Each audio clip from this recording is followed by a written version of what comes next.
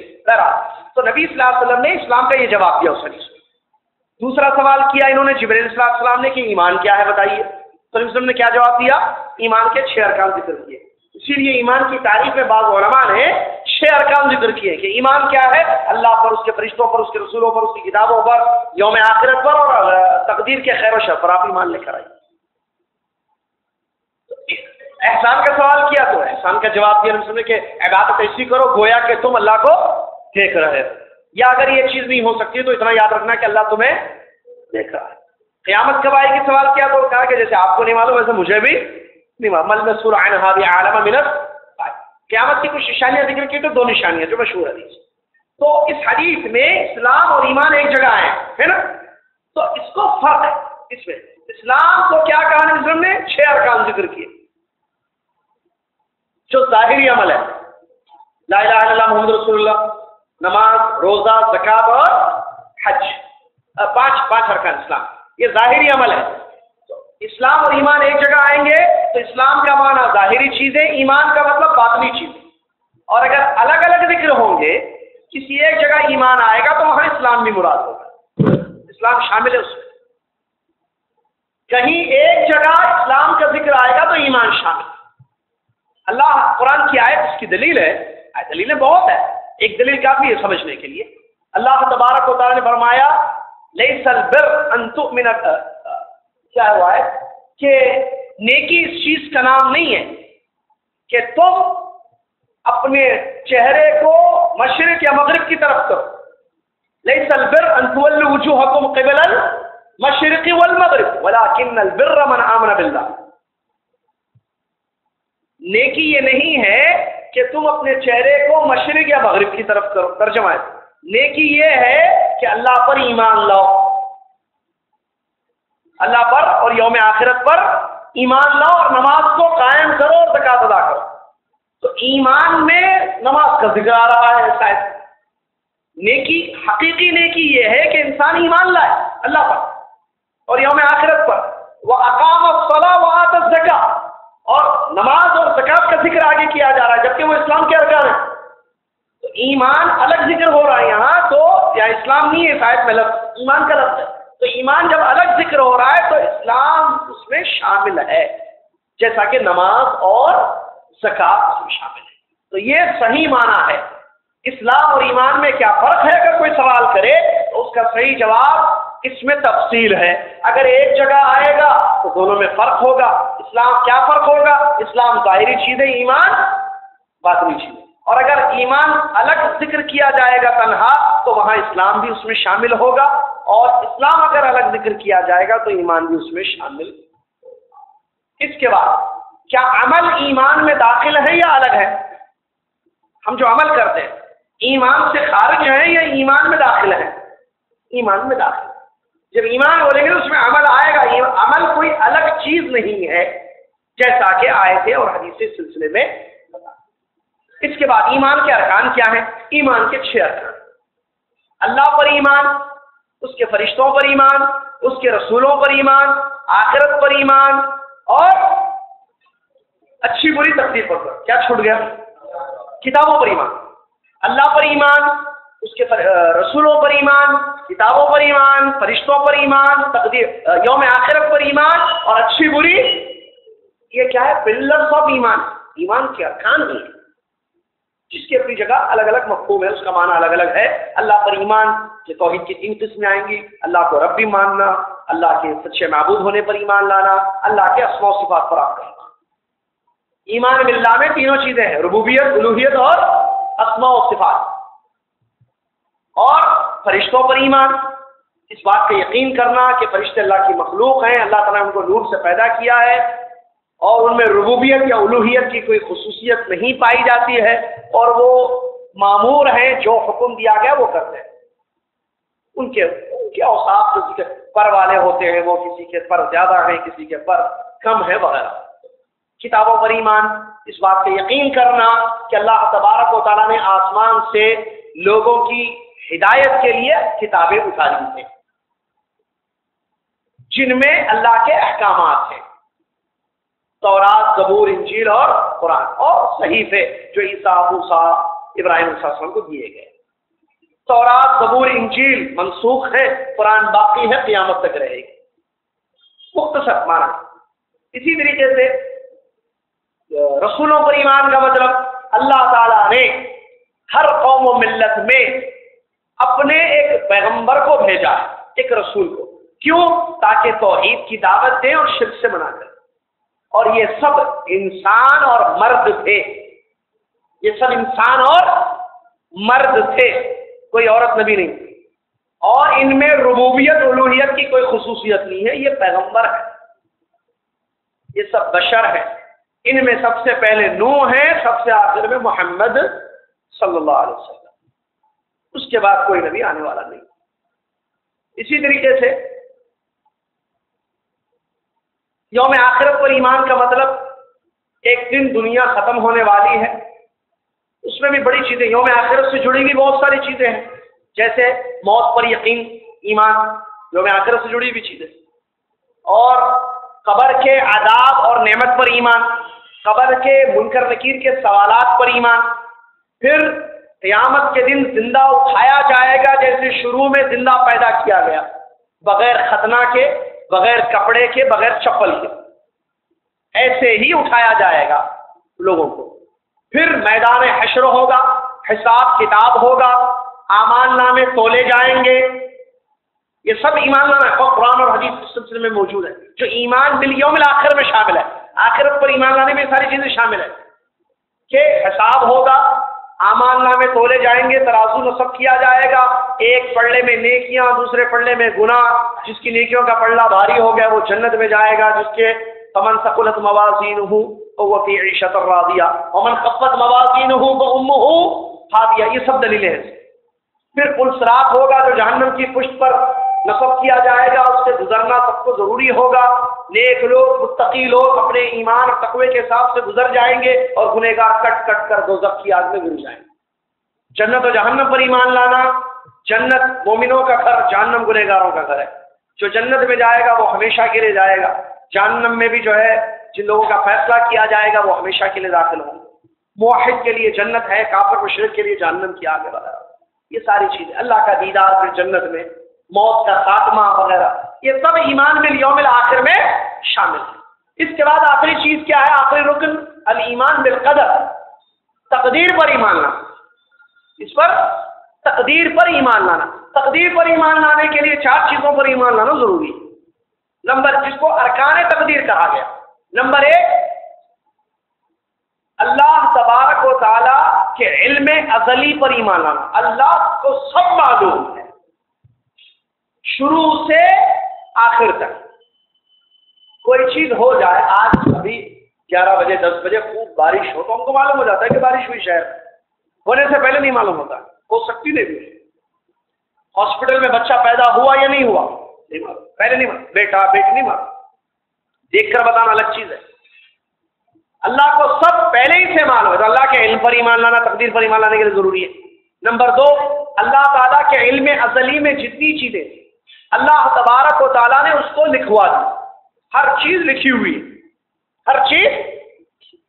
آج ہمارا یہاں درس ہوگا لکھا ہوا ہے، آپ یہاں بیٹھیں گے سنیں گے لکھا ہوا ہے، کل کیا ہوگا لکھا ہوا ہے، میں اور آپ کہاں جائیں گے لکھا ہوا ہے، ہر چیز، حتیٰ کہ ہمارے حرکات و سکنات، ہاتھ کا اٹھانا ہاتھ کا نیچے کرنا، یہ بھی لکھا ہوا ہے۔ اس پر ہمارا ایمان ہونا چاہیے، کتابت، کیونکہ اس سلسلے میں دلیلیں موجود ہیں۔ نمبر 3، اللہ جو چاہتا ہے وہی ہوتا ہے، مشیت الہیہ، وما تشاءون الا ان شاء اللہ رب العالمین، تم جو چاہتے ہو وہ نہیں ہوتا، اللہ رب العالمین جو چاہتا ہے وہی ہوتا ہے۔ 3 چیزوں۔ نمبر 4، اللہ تعالیٰ کے پیدا کرنے پر، کہ اللہ نے ہر چیز کو پیدا کیا، ہم کو بھی پیدا کیا ہے، ہمارے عمل کو بھی پیدا کیا ہے، عمل، انسان کا جو عمل وہ بھی مخلوق ہے۔ دلیل قرآن کیا ہے؟ اللہ نے فرمایا واللہ خلقکم وما تعملون، اللہ نے تم کو پیدا کیا ہے اور جو تم عمل کرتے ہو اس کو بھی پیدا کیا ہے۔ 4 چیزیں، علم اللہ کا، اور لکھوانا اللہ کا، قلم کو پیدا کیا، قلم سے کہا لکھو وغیرہ چیزیں دلیلیں۔ نمبر 3 علم، لکھنا۔ نمبر 3 اللہ جو چاہتا ہے وہی ہوتا ہے، ٹھیک ہے۔ نمبر 4 اللہ نے ہر چیز کو پیدا کیا۔ تقدیر پر ایمان لانے کے لیے 4 چیزوں پر ایمان لانا ضروری ہے، اور خیر و شر ہے، تقدیر میں خیر ہے خیر ہوگا، شر ہے شر، اور بہت بڑی چیز ہے تقدیر پر ایمان۔ علامہ البانی رحمۃ اللہ علیہ نے بڑی اچھی ایک حدیث ذکر کی ہے، صحیح قرار دیا ہے اپنی کتاب میں، ما اصابک لم یکن لیخطئک وما اخطأک لم یکن لیصیبک، جو چیز تم سے چھوٹ کر چلی گئی وہ تمہیں ملنے والی نہیں تھی، اور جو چیز تمہیں ملی ہے وہ تم سے چھوٹنے والی نہیں تھی، جو ملی وہ ملنے والی تھی، جو چھوٹ گئی وہ، یہ تقدیر، یہ حدیث ہے، صحیح حدیث ہے، حدیث کے الفاظ ہے، بہت بڑی حدیث ہے یہ، اور کیجیے۔ تو تقدیر پر ایمان لانا یہ ایمان کے ارکان میں شامل ہے۔ اس کے بعد نبی علیہ السلام نے کیا فرمایا؟ اعلیٰ قول لا، شاخیں ذکر کی، ایمان کی 70 سے زیادہ یا 60 سے زیادہ شاخیں ہیں، ان میں سب سے اونچا درجہ، سب سے اونچا شعبہ ایمان کا لا الہ الا اللہ کا اقرار ہے۔ لا الہ الا اللہ کا اقرار، کیا معنی لا الہ الا اللہ کا؟ اللہ کے سوا کوئی سچا معبود نہیں ہے، اس کا اردو سے ہی ٹرانسلیشن، اللہ کے سوا کوئی سچا معبود، سچا ورڈ لگانا ضروری ہے۔ کیوں؟ کیونکہ جھوٹے معبود بہت سے دنیا میں، انسان جو ہے مخلوق میں بھی بندگی کو تلاش کرتا ہے، کیا مخلوق معبود ہے؟ نہیں، کون ہے پھر معبود؟ اللہ، لا الہ الا اللہ، سچا معبود صرف اللہ، باقی سب جھوٹے۔ لا الہ الا اللہ کے 2 ارکان ہیں، نفی اور اثبات، انکار اور اقرار۔ لا الہ، دنیا میں کوئی چیز ایسی نہیں ہے جس میں الوہیت ہے، معبود ہے کوئی، نہ فرشتے معبود ہیں جو مخلوق ہیں، نہ انسانوں میں کوئی معبود ہے، کیونکہ لا الہ انکار ہے نا، کوئی انسان معبود نہیں، پیغمبر نہیں، صحابہ تابعین، کوئی بشر معبود نہیں، لا الہ۔ اچھا، چیزوں میں کوئی معبود ہے، شجر و حجر حیوانات نہیں، لا الہ، ہم نے سب کا انکار کیا، الا اللہ۔ اچھا، اس لا الہ میں شک بھی نہیں ہونا چاہیے، کیونکہ یہ لا ہے نا، عربی گرامر میں اگر پڑھیں گے تو یہ وہ لا ہے جس کو عربی گرامر میں لائے نفی جنس کہتے ہیں، جس پر آتا ہے اس کی ٹوٹل نفی کر دیتا ہے۔ لا کس پر آیا ہے؟ یہاں پر کلمے میں کس پر ہے؟ لا، الہ پر آیا ہے، یعنی الوہیت الہ ہونے میں، الہ ہونے کی صفت کسی میں نہیں ہے، الا اللہ، سوائے لا، نفی اور اثبات، انکار اور اقرار، کوئی چیز معبود نہیں سوائے عبودیت، الوہیت صرف اللہ تعالیٰ کے ساتھ ہے۔ یہ بہت بڑی بات ہے، خالق تو مانتے ہیں لیکن معبود نہیں مانتے اللہ کو۔ اور قرآن کا انداز، سبحان اللہ، جس طریقے سے قرآن نے توحید الوہیت کو سمجھایا، اے کافرو، اے مکہ کے مشرکو، تم اللہ کو خالق مانتے ہو، جو خالق ہے وہی معبود ہے، جو خالق ہے وہی معبود ہے۔ کتاب التوحید میں ایک زبردست جملہ ہے، امام محمد عبد الوہاب رحمۃ اللہ علیہ، والرب هو المعبود، جو رب ہے وہی معبود ہے۔ اور حافظ ابن کثیر رحمۃ اللہ علیہ نے بڑی پیاری بات بیان کی ہے سورہ بقرہ کی آیتوں کی تفسیر میں۔ اللہ تعالیٰ، وہ آیت ہے جس میں یہ کہ خلق لکم ما فی الارض، اللہ تعالیٰ نے تمہیں آسمان پیدا کیے، تمہارے آسمان کو چھت کے جیسے بنایا، زمین کو بچھونا کر دیا، اور اس میں سے اناج نکال کر تمہیں دیتا ہے، رزقا لکم، جو زبردست آیت ہے۔ اس آیت کی تفسیر میں کہتے ہیں کہ ان چیزوں کو پیدا کرنے والا وہی مستحق ہے عبادت کا، آسمان، زمین، اناج کو نکالنے والا، یہی مستحق ہے کس کا؟ عبادت کا۔ تو لا الہ الا اللہ کا مطلب اللہ کے سوا کوئی سچا معبود ہو، انکار بھی اقرار بھی۔ اگر کوئی انکار کرے اقرار نہ کرے کلمہ صحیح نہیں ہے اس کے۔ اگر کوئی اقرار کرے صرف بھئی اللہ معبود ہے بس، اب دوسرے بھی ہو سکتا ہے وہ بھی معبود ہوں گے انہوں بھی ہوں گے، نہیں، غلط، بالکل غلط۔ انکار پہلے ہے، دماغ کو خالی کرو معبودان باطل سے۔ پہلے لا الہ ہے یا پہلے الا اللہ ہے؟ کلمے میں اور اس حدیث میں جو ایمان کی سب سے اونچی شاخ ہے، پہلے انکار ہے لا الہ، کیونکہ دماغ کو خالی کرنا معبودان باطل سے، معبودان باطل کے تعلق سے، ان کی محبت سے ہٹاؤ دماغ کو، برین واش پہلے نکالو سب کو دماغ سے۔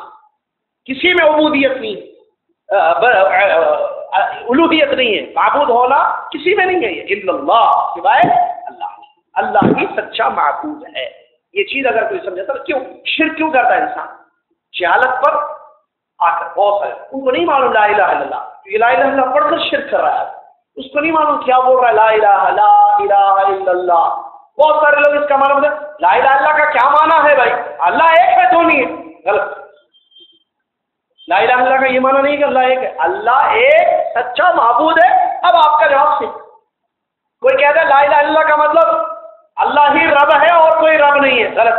الہ رب کا معنی میں نہیں آتا، الہ کا مطلب معبود ہے، آپ رب بول رہے ہو، غلط معنی ہے۔ کوئی کہتے ہیں لا الہ الا اللہ کا مطلب لا حاکم الا اللہ، حکومت خالی اللہ کی ہونا، زمین پر چلو عورتوں کو نکالو احتجاج کرو حکومت، غلط، سمجھ رہے بات؟ حکومت خالی اللہ کا قانون زمین پر نافذ کرنا، یہ ہے مطلب لا الہ الا اللہ کا، غلط۔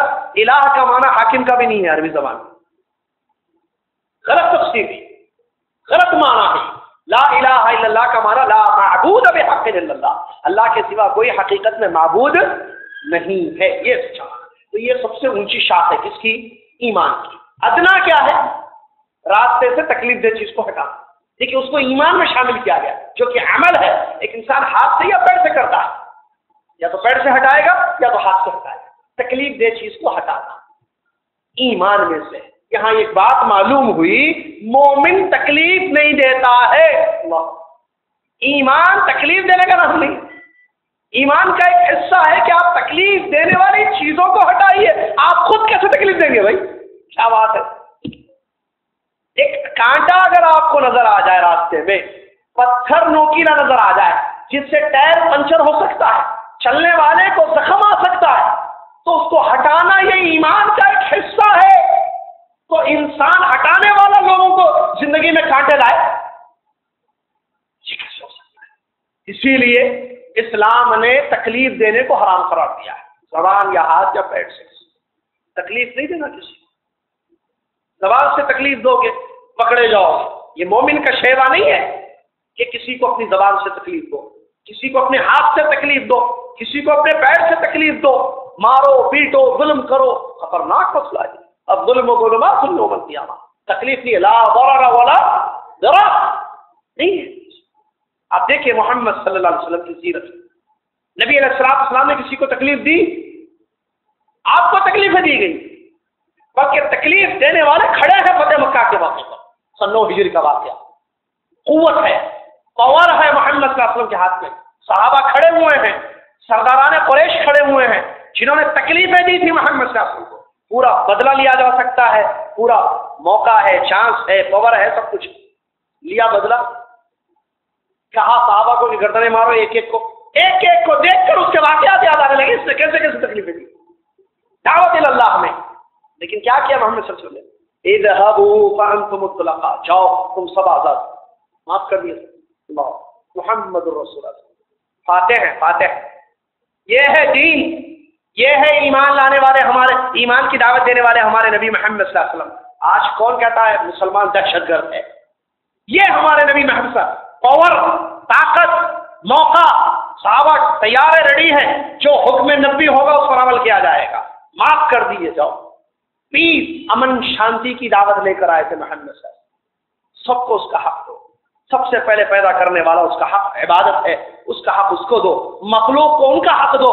ایمان، اللہ اکبر، یہ ایمانیات میں ہے، والدین کو ان کا حق دو، بچوں کا ان کا حق دو، میاں بیوی کا حق دے، بیوی میاں کا حق ادا کرے، رشتہ داروں کے حقوق ادا کرو، ایک امن و سکون، ایک شانتی کی شانتی کا جیون، ایک شانتی کی زندگی گزارو کہ سب رات میں سوئیں تو ڈر کر نہ سوئیں، اٹھے تو ڈر کر نہ اٹھیں. یہ ہے دین اسلام.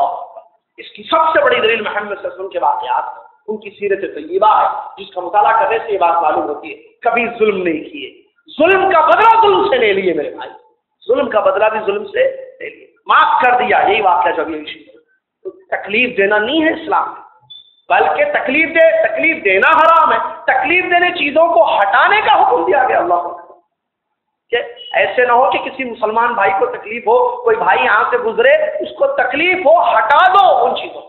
آخر حدیث ہے نبی علیہ السلام نے فرمایا والحیاء شعبۃ من الایمان، شرم و حیا یہ بھی ایمان کا ایک جز ہے. حیا ایمان میں، حیا کس کو کہتے ہیں؟ حیا ایک ایسی صفت انسان کے اندر جو تعریف کیے جانے والے کاموں پر ابھارے اور ملامت کیے جانے والے کاموں سے روکے. اچھے گویا کہ عام اردو الفاظ میں حیا ایک ایسی کوالٹی ہوتی ہے، ایک ایسی صفت انسان کے اندر جو اچھے کاموں پر ابھارتی ہے. اچھے کام جیسے نماز پڑھنا، روزہ رکھنا، لوگوں کی مدد کرنا، مسافروں کی مدد کرنا، خیر کے کام کرنا، بھلے اچھے کام. یہ کام ان کاموں پر ابھارنے والی شے. اور گندے کام، برے کام جیسے چوری، گالی، لڑنا جھگڑنا، قتل و غارت گیری، خون خرابہ، فساد، نقصان، تکلیف دینا، یہ غلط کام ہے. سب ان چیزوں سے روکتی ہے وہ صفت، اس کو کہتے ہیں حیا، شرم. اسی لیے کہا گیا اگر تم نہ شرم کرو تو جو چاہے کرو. اذا لم تستحی فاصنع ما شئت. اور حیا، ایک آدمی نے نبی علیہ السلام نے ایک آدمی کو دیکھا کہ وہ اپنے کسی ساتھی کو نصیحت کر رہا تھا کہ کیوں اتنا حیا کرتے ہو، کیوں اتنی شرم کرتے ہو. تو رسول نے فرمایا چھوڑ دو مت، ان الحیاء من الایمان. رسول نے فرمایا بے شک حیا بھی ایمان ہے. تو با حیا مومن ہوتا ہے، بے حیا نہیں. اب حیا اچھے کاموں پر ابھارنا. اب دیکھیے گھروں کا حال، مسلمانوں کی زندگیوں کا حال، فلمیں، گانے، حیا ہے یہ بے حیائی ہے. فلمیں، گندے سیریلز، ناچ گانا، مومن نہیں، ایمان نہیں. ایمان والا یہ کام نہیں کر سکتا ہے. کیوں؟ یہ بے حیائی کے کام. بے پردہ گھومنا لڑکیوں کا، یا نعوذ باللہ من ذالک غلط ناجائز تعلقات لڑکوں سے رکھنا، بے حیائی ہے. یہ ایمان نہیں ہے. ایمان والی باحیا ہوتی ہے، ایمان والا باحیا ہوتا ہے. کیوں؟ کیونکہ حیا ایمان میں سے ہے. حیا ایمان. ہمارے نبی صلی اللہ علیہ وسلم کے بارے میں آیا کہ نبی صلی اللہ علیہ وسلم باحیا تھے بہت زیادہ. ہمارے نبی ہیں، اسوہ ہیں ہمارے لیے. تو ہم بے حیا کیسے ہو گئے؟ پھر دشمنوں نے بے حیائی کی دعوت دی اور دے رہے ہیں. ان کو بلا کر کپڑے اتارو، بولے تو نہیں اتارتے باہر آ کر. ایسی چیزیں بتاؤ کہ یہ خود اتار دے. آپ کیوں اتار دیں اس کے کپڑے؟ عام اردو الفاظ میں اشارہ کر رہا ہوں، سمجھیے. کپڑے اتاریں گے، میں آپ کے کپڑے اتاروں گا، ذرا یہ ہٹ، کپڑے ہاتھ سے لگانا کپڑوں کو. آدمی کو غصہ آ جاتا. تو دشمن نے پلاننگ کی، کہا کہ کچھ ایسے بتاؤ کہ یہ خود شرٹ کھولتے، پینٹ کھولتے. ان کی لڑکیوں کو بولو آؤ کپڑے اتارو. نہیں، استغفر اللہ، کپڑے اتاریں گے، ماریں گے. کوئی اگر آپ ہاتھ لگائیں گے ان کے کپڑوں، ان کی بچیوں کے، ان کی عورتوں کے کپڑوں کی طرف، تو کیا کرنا؟ بے حیائی پھیلاؤ. کیسے؟ کچھ ایسے کرو کہ ان کی بچیاں، ان کی عورتیں خود کپڑے اتاریں. یہاں سے یہاں کور نکل گیا، یہ چھپا ہوا تھا اس کو بھی نکال دو، یہ چھپا ہوا اس کو بھی نکال دو، یہ چھپا ہوا اس کو بھی نکال دو. سمجھ رہے بات؟ لو بے حیائی کی دعوت. لا حول ولا قوت الا باللہ. اللہ سے ڈرنے کی ضرورت ہے. ایمان سے، ایمان کی حفاظت کرنی ہے، ایمان کے اجزاء کی، شعبوں کی حفاظت کرنی ہے. یہ ایمان کے شعبے ہیں جو اس حدیث میں رسول نے ذکر کیے ہیں. بے حیا مومن نہیں ہوتا ہے، با حیا ہوتا ہے. حیا ایمان کا حصہ ہے، لہذا بے حیائی سے اپنے گھر کو، اپنی زندگی کو بچانا ہے. ایسے کام نہیں کرنا ہے، شرم آنی چاہیے. اللہ تعالیٰ دیکھ رہا ہے میرے بھائی. دیکھیے ایمان ہو رہا ہے، ایمان. مومن بے حیا نہیں ہوتا. کیوں؟ مومن کا ایمان ہے کہ اللہ تعالیٰ سمیع اور علیم ہے، وہ سن رہا ہے اور دیکھ رہا ہے مجھے، ہے نا. تو وہ کوئی ایسا کام نہیں کرے گا جس سے بے حیائی ہو، جو اللہ کو پسند نہ ہو. اللہ دیکھ رہا ہے ہر جگہ. ابا نہیں دیکھ رہے، امی نہیں دیکھ رہے، بڑے بھائی نہیں دیکھ رہے، شوہر نہیں دیکھ رہے، بیوی نہیں دیکھ رہی ہے، لیکن اللہ تو دیکھ رہا ہے نا. تو مومن کا یہ ایمان ہے کہ اللہ میرا عرش پر مستوی مجھے دیکھ رہا ہے تو وہ ایسے کام نہیں کرے گا جو اللہ نہیں دیکھنا چاہتا ہے. کیا مطلب؟ گناہ کے کام، ناراض کرنے والے کام. اللہ کبھی وہ اپنے رب کو نہیں دکھائے گا. کیوں؟ اس کے دل میں ایمان ہے، اس حیا ہے، تو بے حیائی کے کام نہیں کرے گا وہ. لیکن جس کا ایمان کمزور ہے، ارے لوگ تو نہیں دیکھ رہے نا، چلو کر لو، سارے برائیاں کرے گا، چیٹنگ بھی کرے گا، بات بھی کرے گا، استغفر اللہ، بدکاری کے کام، بے حیائی کے کام چھپ کر کرے گا. کیوں؟ ابا نہیں دیکھ رہے، محلے والے نہیں دیکھ رہے، چھپ کر لو. اس کا ایمان کمزور ہے، وہ بھول گیا کہ اس کا رب اس کو دیکھ رہا ہے، وہ بھول گیا کہ اس کا رب جانتا ہے ہر چیز کو، علیم اور خبیر ہے. اللہ سے دعا ہے اللہ تعالی ہمارے ایمان کو قوی کرے، ایمان کو مضبوط کرے، اور ایمان کے تقاضوں کو سمجھنے کی توفیق عطا فرمائے، ارکان ایمان کو سمجھتے ہوئے اس پر عمل پیرا ہونے کی توفیق عطا فرمائے، اور ہمارے ایمان کو ہمیشہ اللہ زیادہ کرنے کی ہمیں توفیق عطا فرمائے. رمضانی مسلمان نہ بنائے اللہ، ہمیں توفیق دے کہ ہم شعبان میں بھی مومن رہیں، شوال میں بھی رہیں، سال کے 12 مہینے مومن بن کر زندگی گزاریں. صرف رمضانی مسلمان نہ بنا کہ رمضان میں ہمارے ہاتھ میں قرآن آئے، اس کے بعد قرآن نہ آئے. رمضان میں ہم صدقہ خیرات کریں، اس سے پہلے اس کے بعد میں نہ کریں. رمضان میں ہم سگریٹ یا حرام چیزوں سے اپنے آپ کو بچائیں اور اس کے بعد نہ بچائیں. ایسے نہ ہو. اللہ ہماری حفاظت کر شیطان کے شر سے، لوگوں کے شر سے، اور صحیح معنوں میں مومن بن کر زندگی ہمیشہ گزارنے کی اللہ تعالیٰ ہم سب کو توفیق عطا فرمائے.